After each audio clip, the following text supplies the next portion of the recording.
Welcome to legal guide 360 your complete legal compass में आप सभी व्यूअर्स और लिसनर्स का हार्दिक स्वागत है। मैं एडवोकेट विकास राजावत आज चैप्टर सेकंड स्टार्ट करूंगा आज के इस लेक्चर के अंदर। और जो चैप्टर सेकंड है वो बात करता है हमारा constitution of criminal codes and offices. यहाँ कॉन्स्टिट्यूशन का मतलब संविधान बिल्कुल भी नहीं है। कॉन्स्टिट्यूशन का मतलब यहाँ पर गठन से है। हम बात करेंगे आज चैप्टर सेकंड की। और चैप्टर सेकंड किस चीज की बात करता है तो वो बात करता है क्रिमिनल कोड्स यानी आपराधिक कोड और उनके कार्यालयों का गठन। क्रिमिनल कोड और उनके ऑफिसों का गठन की बात करता है चैप्टर सेकंड। जो इंपॉर्टेंट है वो मैं बता दूं आपको। तो इंपॉर्टेंट ये है कि BNSS यानी भारतीय नागरिक सुरक्षा संहिता के अंदर चैप्टर सेकंड जो है, जो constitution of criminal codes and offices की बात करता है, वो सेक्शन 6 to 20 तक जाता है। चैप्टर सेकंड हमें सेक्शन 6 to 20 तक देखने को मिलता है। वहीं अगर हम CRPC की बात करें तो ये चैप्टर सेकंड जो था हमारा वो 6 से लेकर 25A सेक्शन तक जाता था। बाकी CRPC के अंदर भी चैप्टर सेकंड यही बात करता था। BNSS के अंदर भी चैप्टर सेकंड यही बात करता है कि क्रिमिनल कोड्स और उनके कार्यालयों का गठन। अब इसमें भी पर्टिकुलर जो सेक्शन हम पढ़ेंगे आज के इस चैप्टर को जो हम शुरू कर रहे हैं उसके अंदर सेक्शन 6 पढ़ेंगे और इसको कंपेयर करके पढ़ेंगे किसके साथ, हम ओल्ड लॉ के साथ। तो एक चीज जो आपको मैंने याद रखने के लिए बोला है वो कि अब नए लॉ के अंदर चैप्टर सेकंड आपको 6 to सेक्शन 20 तक याद रखना है और पुराने लॉ में 6 से 25A तक हुआ करता था CRPC में। तो सेक्शन 6 देख लेते हैं। सेक्शन 6 क्या कहता है। सेक्शन 6 जो हमें बताता है वो बताता है क्लासेस ऑफ क्रिमिनल कोर्ट्स यानी आपराधिक न्यायालयों के वर्ग। और ये अगर बताऊं तो मैं आपराधिक न्यायालयों के प्रकार, कितने प्रकार के होंगे आपराधिक न्यायालय, तो सेक्शन 6 जो बात करती है वो यही करती है।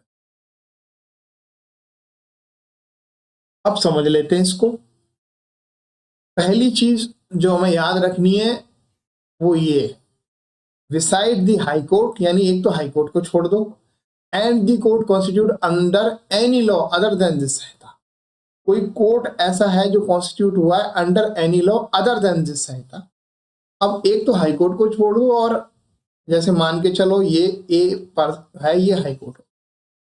अब ये जो कोर्ट है ये B ये है, कोई किसी ऐसे लॉ के द्वारा कॉन्स्टिट्यूट हुई है, किसी ऐसे लॉ के द्वारा जो हमारा जो BNSS है, CRPC है, उसके अंदर उसके अकॉर्डिंग नहीं हुई है। लाइक जैसे मैं आपको बताऊं इसमें कौन आ गया, जैसे लोक अदालत। लोक अदालत भी कोर्ट होती है, क्रिमिनल मैटर भी चलते हैं उनमें। लोक अदालत हमारी किसके जरिए होती है, लीगल अथॉरिटी एक्ट 1987 की कोर्ट। ऐसे ही NIA की कोर्ट ले लो, स्पेशल कोर्ट, ये NIA एक्ट के अकॉर्डिंग होती है। ऐसे ही आप prevention of money corruption act देख लो, OPMLA एक्ट के द्वारा होती है। ऐसी बहुत सारी आपको स्पेशल कोर्ट देखने को मिल जाएंगी जो अदर देन जो संहिता है, इस संहिता के अलावा। तो ये दो तरह की कोर्ट है, इनको तो छोड़ दो। पहली चीज हमें जो लॉ मेकर्स ने बताई है, ये वेयर एक्ट हमसे जो कहना चाहता है वो ये कहता है कि A और B टाइप की जो कोर्ट है, ए तो हो गया आपका हाई कोर्ट, B जो हो गया वो ऐसी कोई कोर्ट है जो किसी ऐसे लॉ के द्वारा गठित हुई है, किसी इस संहिता के अलावा किसी और लॉ के द्वारा गठित हुई, अदर देन दिस संहिता। किसी अन्य कानून द्वारा ऐसे न्यायालय का गठन किया गया पर इस संहिता के द्वारा नहीं किया गया।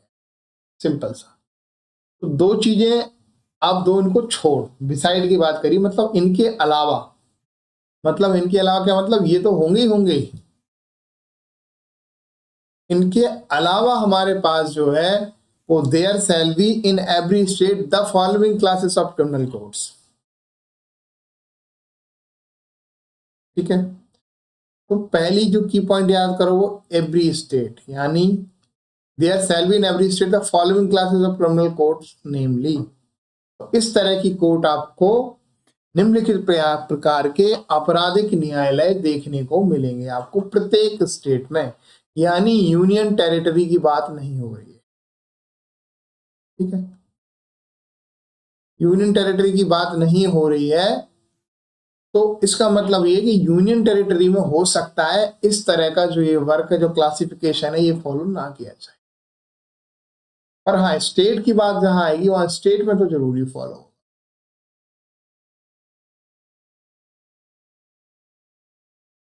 तो कौन सी 4 तरह की जो है बताई इन्होंने टाइप, वो एक ही है। एक तो कोर्ट ऑफ सेशन हो गया,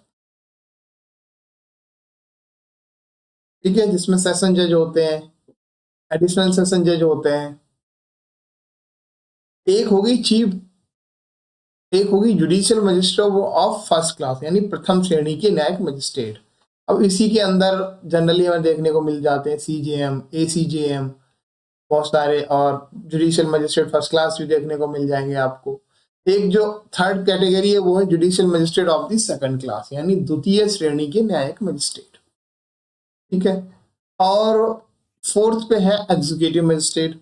अब इसके अंदर हमें कार्यकारी मजिस्ट्रेट में देखने को मिल जाते हैं, जैसे डीएम मिल गए, एडीएम मिल गए, एसडीएम साहब मिल गए, एएसएम मिल गए, मतलब असिस्टेंट सब डिविजनल मजिस्ट्रेट हो गए। कुछ ये कैटेगरी है। इतने ही तरह के कोर्ट हमें देखने को मिलेंगे, यानी 2 कोर्ट छोड़ के हाई कोर्ट और ये विसाइड दी, इसके अलावा इस तरह के कोर्ट और होंगे। वो ये कहना चाह रहा है लॉ मेकर्स, मतलब ये कोर्ट ऐसा नहीं होंगे ही नहीं, ये तो होंगे ही, इनको छोड़ दो आप। इसके अलावा ये 4 तरह की कैटेगरी प्रत्येक स्टेट में देखने को मिलेगी। इतनी सी बात हो रही है बस। एग्जीक्यूटिव मजिस्ट्रेट डीएम ये आपराधिक न्यायालय कैसे चलाते हैं, जैसे कलंदरा हो गया आपके 107 क्या वो नहीं चलते हैं। पब्लिक ट्रैंक्विलिटी वाले रिलेटेड जो मैटर हैं, पब्लिक पीस के रिगार्डिंग जो मैटर हैं, वो तुम्हारे यहीं चलते हैं। तहसील लेवल पे एसडीएम साहब देखते हैं उन मैटरों को, या अपनी पावर डीएम साहब डेलीगेट करते हैं किसी को, वो देख लेते हैं उनके बिहाफ पे। तो वहां पे इस तरह के मैटर, छोटे मोटे क्रिमिनल आपराधिक मामले चलते रहते हैं। तो ये 4 ही कैटेगरी आपको देखने को मिलेंगी। जो हमारा वेयर एक्ट है वो हमें यही बताते हैं, हमारे लॉ मेकर्स जो हमसे कहना चाहते हैं वो यही है, ये 2 तरह की कोर्ट छोड़ दो आप, जो मैंने आपको समझाई। एक तो हाई कोर्ट और एक है कोई ऐसी कोर्ट जो किसी अंडर एनी लॉ के बनी हुई है पर इस संहिता के द्वारा नहीं बनी है। 4 तरह की होंगी केवल, court of session, judicial magistrate of first class, judicial magistrate of second class और एग्जीक्यूटिव मजिस्ट्रेट। इतनी सी बात। अब पुराने लॉ में से क्या चेंज हुआ है वो मैं बता देता हूँ। तो मैं एक लाइन जो चेंज हुई है वो मैं बता देता हूँ यहीं पे, and in any metropolitan area metropolitan magistrate.